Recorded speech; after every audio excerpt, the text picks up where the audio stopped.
So I was just listening to Victoria Washington, and she was talking about those moments where you have the epiphany, you have the awakening, you have the that enlightenment, that encouragement, that amazing moment where things shift for you.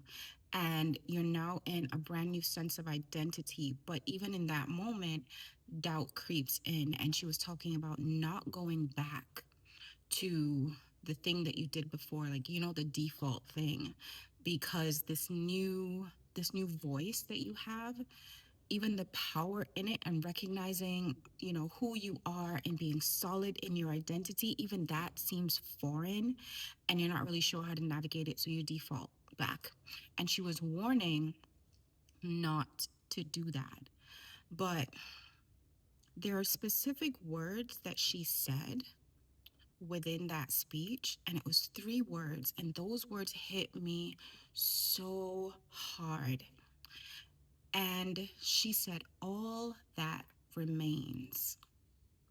And she was talking about how God will subtract before he multiplies.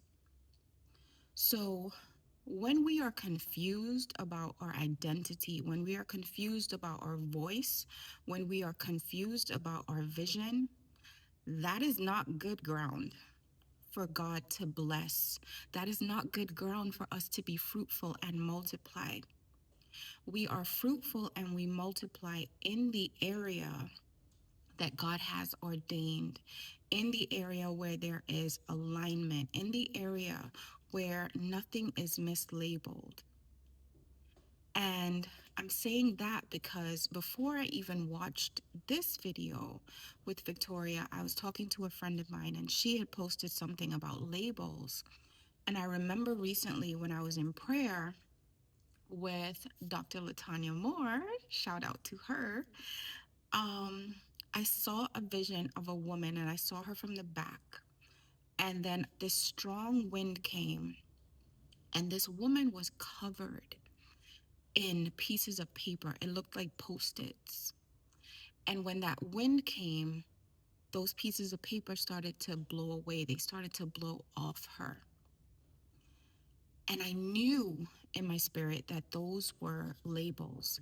Those were all of the labels, all of the things that she had been called, and all of the names that she had called herself were being blown off her. And she was being freed in that moment.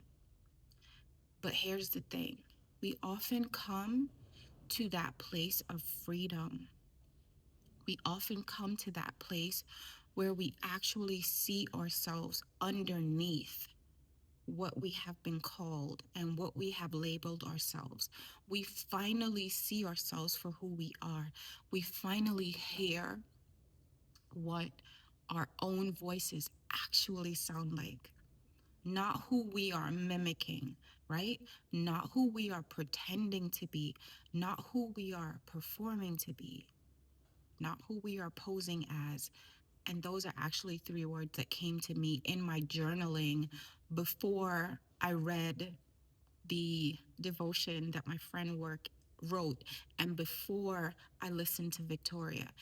You see how those are layers? Those are layers of revelation, and now it's layers of impartation, that I'm using my voice to share what I've learned today. It's not even 10 a.m. When I talk about those three daily appointments, your appointment with God, your appointment with yourself, and then your appointments with others, this is why. So that you live your life from a place of revelation and not reaction. Because your vision is built on revelation. Scripture says, without vision, the people perish. This vision is not a vision that they make up. It's a vision that they are awakened to. And I know that for many women, when we hit that age of 40, for some women, it happens earlier. For some women, it happens later. For many women, it's that age 40 where things start clicking and labels start falling off. And you might even be peeling those labels off yourself. But here's the thing, the crazy part about that is that when you have lived your life for decades, covered in labels, and you have been identified by those labels, and you have identified yourself by those labels, there is a feeling of uncomfortable exposure that comes with that. Because when the labels come off, there's now the question, who am I?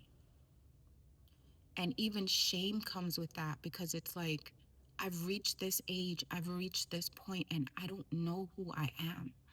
And I don't know what I want. And I realize I've just been going with the flow, and I've just been trying to make the most of it, but I don't really know what I want. I don't really know what to do. I don't really know how to handle my marriage or my parenting or my own spirituality or my job, or do I stay at this job? What do I want? Because so much is shifting, so much is happening, not only inside of you, not to mention physically. We go through physical changes again at this age, some women more intensely than others. And it is hard to manage. And this is why vision is so important, because vision is not about an image.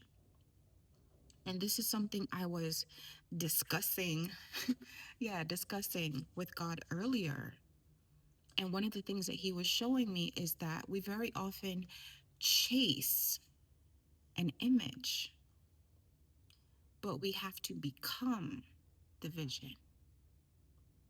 What you see and what other people see, it's just an image.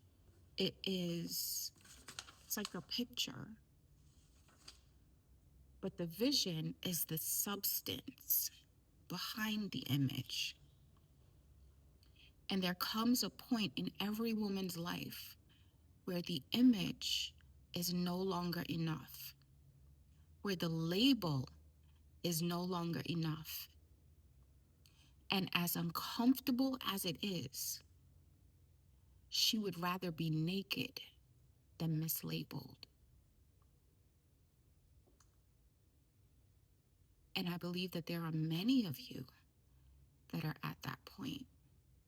And it is a beautiful place to be. There is nothing wrong with you for feeling doubtful, for feeling confused, for feeling like you don't know which way to go. This is a natural part of shedding the old you and becoming the new you. Remember what I spoke about a few videos back about entering into that cocoon and being in that place of stillness where you allow transformation to happen. Transformation is not something you manufacture. You get into the right environment and you allow it, and it happens on its own. Once that transformation has happened, however, it is your responsibility. It is your sacred responsibility to protect who you have become. And you're not doing it on your own. You're doing it in the presence of God. You're doing it in the power of God. It is not every woman for herself. It is not everyone has abandoned me and I did the work to become who I am, and so I have to stand 10 toes down by myself. No.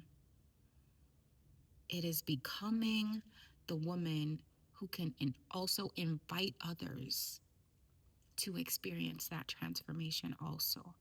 And it's becoming the woman who transforms every space that she enters with her voice, not with her label, not with her image, with her voice.